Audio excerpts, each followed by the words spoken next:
what are your thoughts on what the Phillies have decided to do? And Kratz, you can go first because you're our Philly dude.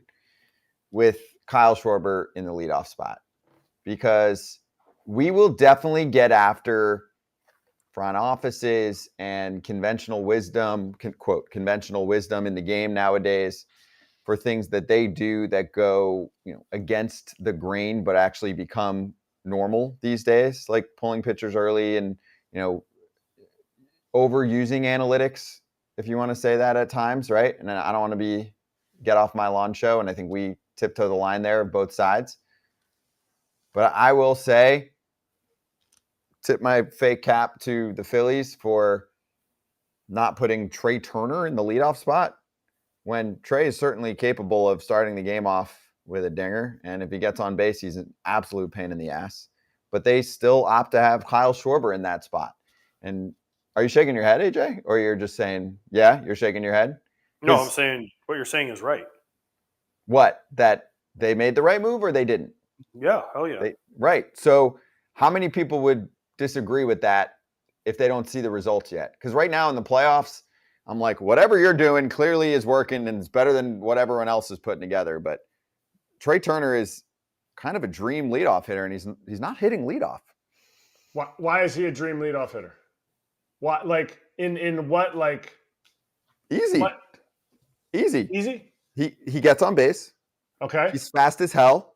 Okay. And you guys tell me if some pitchers get bothered by a dude that's going to end up behind them. Okay. And he has pop in his bat too.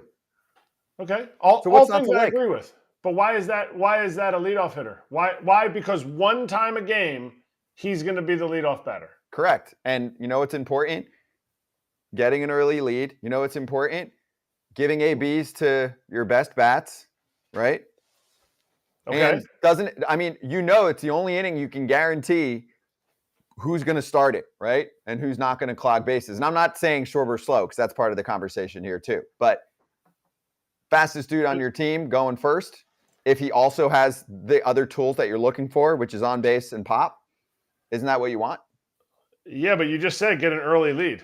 Who for the Phillies got an early lead by himself every single successful at bat? Schwarber. Who's the MVP of the series? Schwarber. I'm not going against this, by the way. MVP. I'm just saying. I know. It's something little that's important to think about because now it's just accepted, but I don't think it was initially.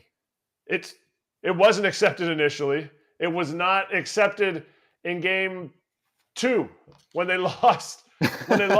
I'm telling you, listening to Philly radio is a good pulse of fan bases. It's a good pulse of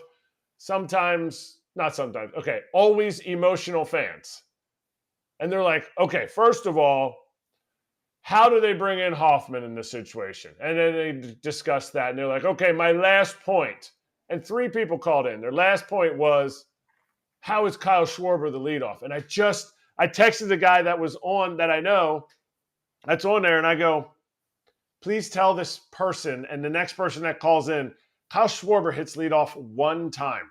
Even if you don't think, like, it does anything, Kyle Schwarber is hitting leadoff one time, and clearly it worked out in game 1 because he's now the MVP of the series. Hashtag AJ Przinsky. But to exemplify that point or to push that even farther, let's say he does walk because he's the 3 true outcome guy. Punch out, walk, homer. And the team's had success with it. He sets the tone. Okay, let's put all that aside. Let's say he walks. He has the most successful first to thirds on the entire team. Extra base running on the entire team. And you know how many singles he has? He has less singles this year than he does home runs. So either he's not going to be on, he's going to be walking, or it's going to be a double or a homer. So he's out of the way of Trea. And to me, the biggest thing that fans need to understand, he's only leading off once. And when he's successful, one thing has to happen, and it's a dinger. When Trea's successful, It's not as many dingers. So he has to have two things that have to happen. He has to steal the base, which he's been super successful, and somebody's got to hit him in. So now that's, you got to build a lot more on that.